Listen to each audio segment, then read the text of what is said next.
মোহাম্মদ নুরুল ইসলাম আপনি লিখেছেন কিভাবে পরিবারের মানুষদের ভালোবাসা অর্জন করবো এবং তাদেরকে সৎ উপদেশ দেওয়ার জন্য তাদের উপর প্রভাব বিস্তার করব। প্রথমত পরিবারের মানুষের কল্যাণকামী হিসাবে নিজেকে আপনি প্রতিষ্ঠা করার চেষ্টা করবেন। দ্বিতীয়ত আপনার আয় উপার্জন, আপনার ব্যক্তিত্ব, আপনার পার্সোনালিটি, এগুলো সবগুলো পরিবারের উপরে আপনার প্রভাব বৃদ্ধি করতে সহায়তা করবে ইনশাআল্লাহ তাআলা। আর সবচেয়ে বড় প্রভাব আসবে তাকওয়া থেকে। যদি ইখলাস এবং তাকওয়া চর্চা করতে পারি আমরা, তাহলে আশা করা যায় আল্লাহ রাব্বুল আলামিন আমাদের কথার মধ্যে, আমাদের সবকিছুতে তাসির এবং প্রভাব দিবেন, যার ফলে পরিবার কেন অন্যরা সবাই সেই তাসিরে, সেই প্রভাবে প্রভাবিত হবেন।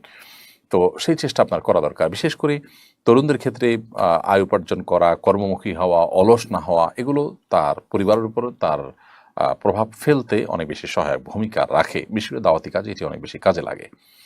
মোহাম্মদ নুরুল ইসলাম লিখেছেন, আমি যদি আমাদের দেহের কোনো অঙ্গ আঁকি, যেমন চোখ, পাকস্থলী, ব্রেন, কিডনি, কান ইত্যাদি, সেটা কি হারাম হবে? আপনি কোনো একটা অঙ্গের ছবি আঁকলেন, সেটা হারাম হবে না। কিন্তু পূর্ণাঙ্গ অবয়ব যখন একটা প্রাণীর তৈরি করবেন, সেটা শুধু হারাম হবে।